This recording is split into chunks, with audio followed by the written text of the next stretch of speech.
고과학부에서 학생들을 가르치고 있고요.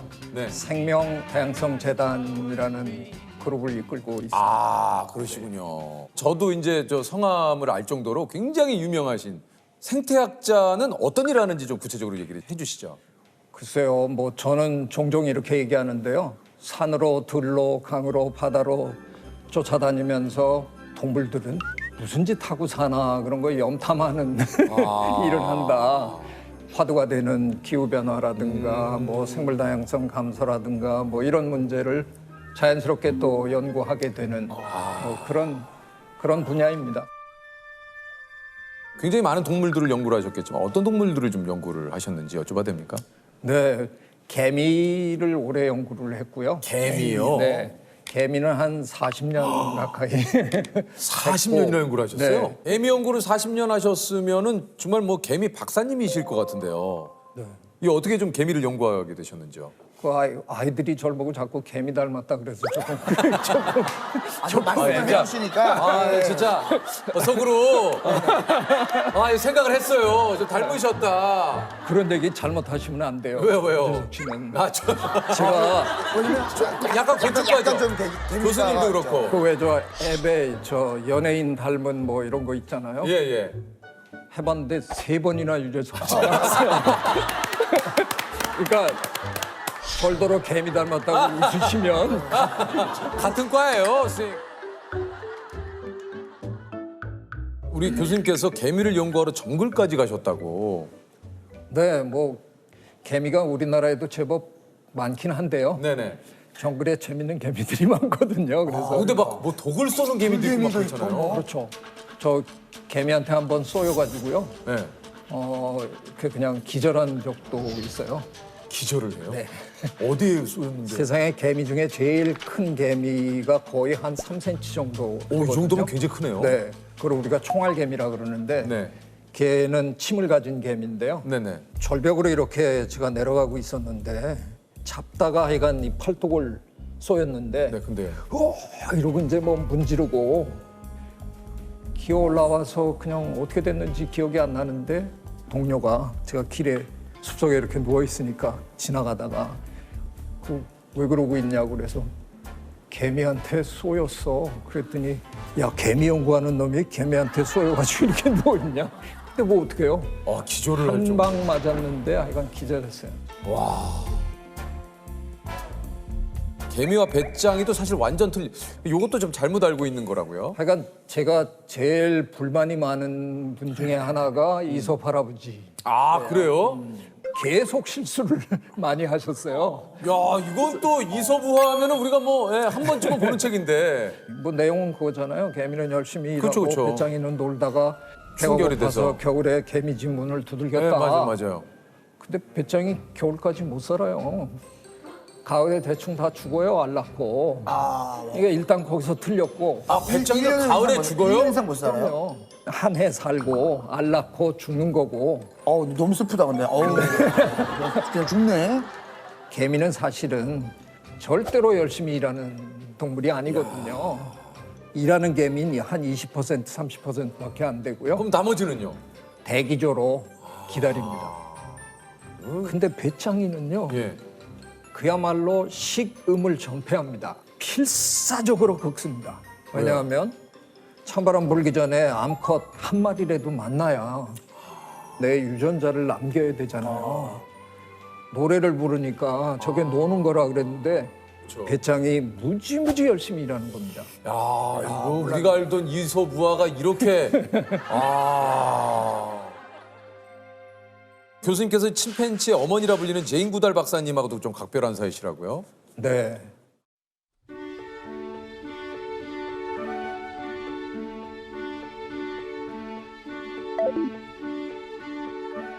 일년에 한 300일 정도를 세계 한 80개국을 순회를 하시거든요. 와. 그러시면서 이제 자연을 보호하자 하는 그런 메시지를 전달하시는데 한 2년, 3년에 한 번씩 그래도 지난 한 10몇 년 동안 쭉 오셨어요. 두 분이 만나면 뭐 어떤 대화를 좀 나누십니까? 교수님하고 구달 선생님께서는. 도대체 어떻게 하면 이 지구를 이런 위기에서 살려내느냐, 뭐 어떤 일을 하면 사람들에게 이 위험을 알릴 수 알릴 수 있을까? 있느냐. 그러니까 뭐 거의 전략회의 하는 거네요. 그러니까 아니, 다음에 근데 뭘 하자, 뭘 어떻게 하면 좋을까.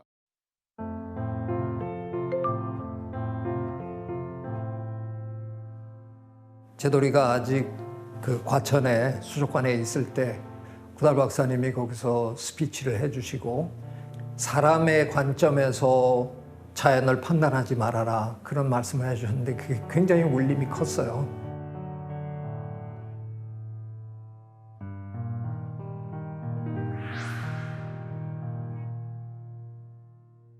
반대하시는 분이 조금 많았어요.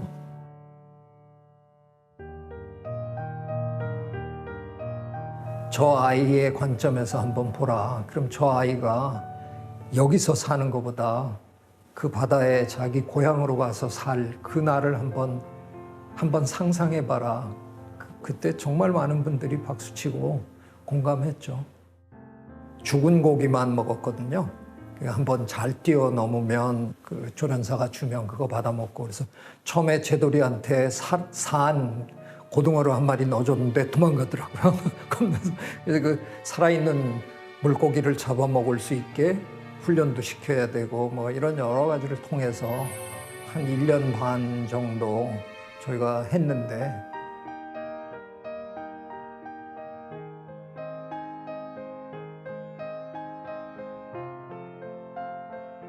대성공했어요. 저희가 5마리를 그때 풀어줬는데 지금 그 5마리 다 잘 살고 있고요. 제가 한 모든 일 중에 가장 자랑스러운 일. 너무 좋았어요.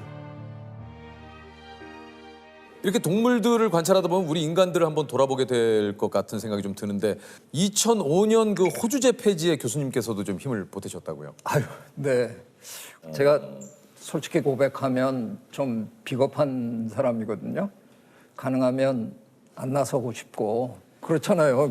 사람이 누구나 그렇죠. 저도 뭐. 그래요. 뭐다 그래요. 되도록이면 숨으려 그러는데 저 EBS에 나가서 강연을 한번 했는데 네네. 그때 제가 뭐라 그랬냐면 동물사회에는 호주제도라는 게 없더라. 뭐 당연하겠죠. 걔네들이 뭐 그런 시스템이 있겠어요.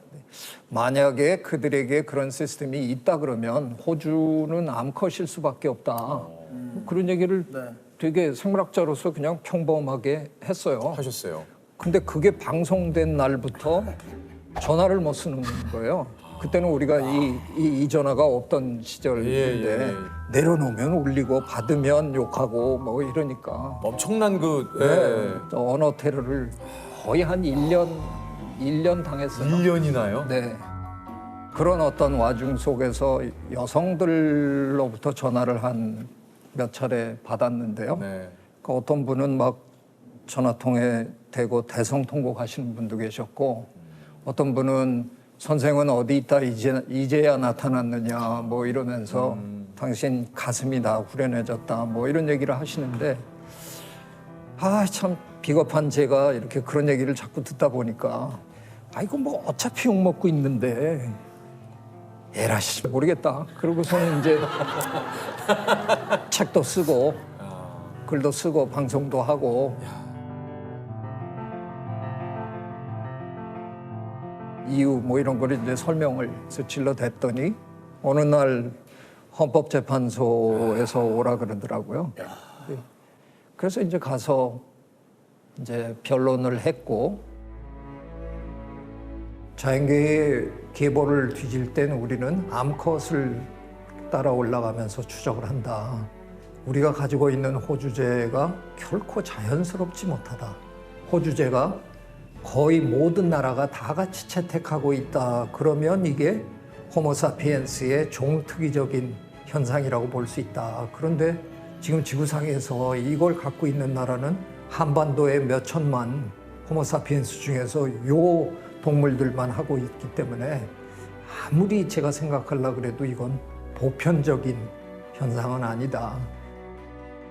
제 변론이 끝나고 한 2, 3주 후에 헌법재판소가 우리나라의 호주제는 위헌이다라는 판정을 내려서 그게 이제 다 끝났죠. 그 암울한 역사가 끝났죠. 네, 참 정말. 네. 남편이 일찍 죽으면 아들에게 예속되는 거고 그 아들이 또 잘못해서 빨리 죽으면 손자한테 예속이 되는 거 아니에요. 이게 무슨 말도 안 되는 시스템이에요. 이 땅의 여성들이 갖고 있었던 그런 말도 안 되는 시스템이 이제 사라져버린 거죠. 법무부가 호주제를 2006년에 폐지하는 대신 개인별 신분 등록제로 전환하는 새로운 민법 개정안을 마련했습니다. 법원의 결정에 따라 친아버지의 성 대신 새아버지의 성으로 바꿀 수 있게 하는 등의 민법 개정안을 마련했기 때문입니다. 이 개정안은 또 혼인할 때 부부의 합의로 자녀가 어머니의 성을 따를 수 있도록 하는 등 현행 호주제를 폐지하고 개인별 신분 등록제를 도입하는 내용을 포함하고 있습니다. 이 많은 분들의 노력이 있었기에 또 네, 이렇게 네, 이런 일이 그냥 일어나는 게 아닙니다. 근데 제가 이 얘기에는 꼭 토를 하나 달아야 됩니다. 뭡니까? 그 마치 제가 다 한 것처럼 비춰지면 이게 대단히 불편한 거거든요. 아유, 그럼요. 저는 어떻게 보면 야구 용어로 하면 끝내기 안타를 치게 된 거예요. 네. 제일 끝에 이제 참여했다가 또 불려 교수님 이런 들어갔다가 말을 좀 우리가 배워요. 그러니까 많이 아시는 게 많으니까 이렇게 비유도 척척 끝내기 안타다. 뭐 이런. 네. 교수님께서 미국 유학 시절에 하버드 기숙사 사감을 하셨어요? 네. 하버드에 계셨어요? 네. 그런지도 모르고 조선생 하버드에 계셨어요. 바로 네. 7년간 하셨네요. 이게 이제 박사과정을 하시면서. 네. 아니 근데 이게 하버드생들은 실제로 새벽 4시 반까지 이렇게 뭐 도서관에서 공부한다는데 막 이게 사실입니까? 에이 사실 아니에요. 아니에요? 그냥 괜히 왜 옛날에 불이 안 꺼진다고 뭐 이렇게. 하버드 대학의 공부 벌레 네. 맞아, 그 책 있었어요. 예, 그런 네. 것도 있었잖아요. 제가 관찰한 하버드 학생들은요 공부보다 사회생활을 훨씬 많이 해요. 이게 참. 공부를 되게 열심히 하는 티가 나는 아이가 성적 잘 받은 거에 대해서 아이들이 전혀 존경심을 표현하지 않아요. 그냥 학생회장도 하고 축구도 하고 뭐 봉사활동도 하고 오케스트라에서 바이올린도 연주하고 다 온갖 세상 일을 다 하면서 A를 받는 거예요. 그런 놈을 서로 다 우러러 보는 분위기예요. 그러니까 이놈들은 아침에 일어나서 뭐 새벽 1시까지 사회생활이 너무 많아요. 그래서 대개 공부를 한밤중에 시작해요. 서로 그냥 얘기를 하려고 막 거기는 그렇게 막 한다면서요? 네. 누가 많이 떠들었느냐로 일단 점수가 어느 정도 판정이 돼요. 그래서 저 선생님들은 이 책상 밑에 표 하나 가지고 제가 떠들었다. 이거 체크하거든요. 계속 체크를 예, 그러니까 그냥 뭐 서로 발언 기회를 주건 말건 그냥 악착같이 떠들어야 돼요. 아니 우리 가면 괜찮겠는데요 점수가. 저도 우리는 그냥 떠드는 거고. 조셉, 우리는 떠들어 제끼는 거고. 떠드는 거는 뭐. 거기는 토론이야, 토론. 아니 거기도 일단 떠들어 제껴요. 일단 제껴. 거기도 제껴요? 두 분은 제끼는 하버드로- 거라면 자신 있는데. 두 분은 하버드로 떠들어 가는 제끼는 걸로. 거라면 자신 있었어요. 가만히 밀리지 않고 뭐. 우리도 뭐 떠들어 제끼는 거는 뭐. 예. 교수님은 얘기를 너무 재미있게 이렇게 네. 잘해주셔서 교수님 수업은 광클 수업일 것 같거든요. 이거 저 금방 바로 그냥 예, 찰 것 같은데요. 이번 학기에 폐강됐습니다. 제 수업.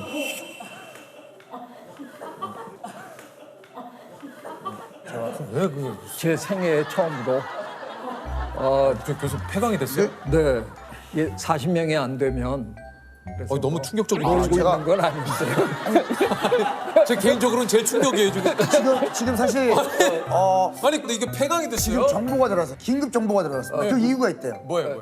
이게 교수님의 이 과목이 3학점짜리 과목인데 근데요? 30학점만큼이나 어렵기로 소문이 났다. 이게 아무래도 학생들 입장에서는 이게 소문이 좀 나 있어요. 너무 힘들다. 그 학기에 최재천 교수 강의 들으면서 다른 수업을 들으면 다 망한다. 그 학기에 그 수업 하나만 듣기도 벅차다. 뭐 이런 소문들을 이 얘기 들었는데 거기서 수강 신청을 하고 싶지가 않네. 네. 좀 얘기를 해주세요. 혹시라도 이제 내년에 혹시 네, 수강 혹시나- 신청을 하실 네. 학생들에게 네. 미리 좀 교수님 미리 좀 얘기 좀 하세요. 네. 이화여대 학생들에게 제가 진심을 다해서 말씀드립니다. 웬만하면 성적은 잘 받을 수 있을 거라는 걸 예, 말씀을 드리고요. 근데 힘든 건 어쩔 수 없어요. 그렇다고 제가 일의 양을 줄여줄 생각은 없습니다. 미안한데 열심히만 하면 그거를 조금 교수님이 좀 양보를 하세요. 그러니까 그 교수님의 그 열정 제대로 좀 가르쳐주고 싶은 그 마음은 너무 알고 있으나 아이 망했다. 저는 용납 못합니다. 저때 나왔네요. 교수님도 망했다라는 얘기가. 이 교수님이 가장 그 관심을 두고 있는 게 있다면 요즘 뭐가 있을까요? 네, 하여간 코로나19 겪으면서요. 교수님 이것도 기후변화 때문에 생긴 겁니까? 코로나19도 기후변화 때문에 생긴 겁니까? 근데 그 질문이 되게 반가웠어요. 왜냐하면 이것도 기후변화인가? 그러니까 거기까지는 온 것 같다는 확인을 한 것 같아서 되게 반가웠거든요. 근데 코로나19가 기후변화와 관련이 있습니까? 네. 그 박쥐를 우리가 한 1,400여 종 정도 발견했는데 거의 압도적으로 전부 열대에 삽니다. 박쥐는. 근데 그 열대 박쥐들이 기후변화 때문에 지구온난화가 벌어지니까 온대지방의 기온이 올라가니까 슬금슬금 온대지방으로 지금 분포를 확장하고 있거든요. 그 작년 2021년 5월에 영국 케임브리지 대학 연구진이 발표한 논문을 보면 지난 100년 동안 박쥐들이 이제 자꾸 온대로 옮기는 과정에서 온대지방에 박쥐들의 생물 다양성 거점 지역이 몇 군데 생겼다는 거예요. 그중에 가장 대표적인 지역이 중국 남부로 드러났습니다. 거기에 지난 100년 동안 열대 박쥐가 40종 이상 들어와서 이주를 했는데 지금 열대에 가서 박쥐 한 마리 잡아가지고 저 선별 질려서 데려가서 이렇게 검사해 보면 대개 2가지 내지 3가지 종류의 코로나 바이러스를 걔네들은 달고 살아요. 근데 걔네들은 별로 영향을 안 받아요. 네. 그러니까 40 곱하기 2 아니면 3 하면 대충 100이 나오잖아요. 네. 그 결론은 뭐냐? 지난 100년 동안 중국 남부 지역으로 100종류 이상의 새로운 코로나 바이러스가 유입이 됐다는 거죠. 그 중에 한 놈이 이번에 우리랑 나쁜 의미에서 궁합이 너무 잘 맞아가지고 우리가 이런 일이 그렇군요. 터진 또 거니까. 이야, 이게 저 얘기를 교수님 얘기 들어보니까 들으니까 또 이제, 이거 기후 변화가 우리 그 인간의 삶에 어떤 영향을 미치는지가 우리가 농경을 하기 전, 한 10,000여 전으로 돌아가면 지구에 한 6천만 명, 우리나라 인구보다 조금 많은 정도가 전 지구에 흩어 살았어요. 그 당시에 우리가 포유동물과 새들 전체에서 우리가 차지하던 비율을 계산해 보니까 1%가 안 됐거든요. 지금 2022년 5월 현재 우리가 그 계산을 다시 해보면 우리 인간과 인간이 기르는 동물의 무게가 차지하는 비율이 무려 96 내지 99%입니다. 그러니까 지난 10,000년 동안에 우리가 1% 미만이었는데 우리를 제외한 나머지 야생동물을 1, 2, 3% 정도로 줄여버리고 우리가 완벽하게 그러니까 저 야생동물 몸에 있는 바이러스가 어느 날 집주인이 너무 힘들어해서 나 이사 가야 되겠다. 이사해보면 거의 백발백중 호모사피엔스 아니면 호모사피엔스가 기르는 동물인 거죠. 이 생물 다양성의 불균형을 바로잡지 않으면 확률적으로 앞으로 이런 일은 그냥 계속 벌어질 수밖에 없는 겁니다. 이걸 근본적으로 해결하지 않으면 앞으로 우리는 글쎄요, 재수 없으면 몇 년에 한 번씩 몇 년에 한 번 꼴로 우리는 마스크 쓰고 이 짓 하면서 생을 마감해야 될지도 모르는 겁니다. 그래서 이제는 정말 자연과 우리의 관계를 이제는 새롭게 정립하면서 살자. 자연을 행복하게 해주면 우리도 행복해진다. 그걸 왜 안 합니까? 그걸 하셔야 됩니다. 좋습니다. 우리 또 교수님한테 아주 오늘 우리가 환경을 왜 보존해야 되는지, 왜 환경을 지켜야 되는지에 대한 생각이야 꾸준히 하지만 이렇게까지 구체적으로 그런 것이 이렇게 그 코로나까지 그러니까요. 굉장히 좀 깜짝 놀랐어요. 네.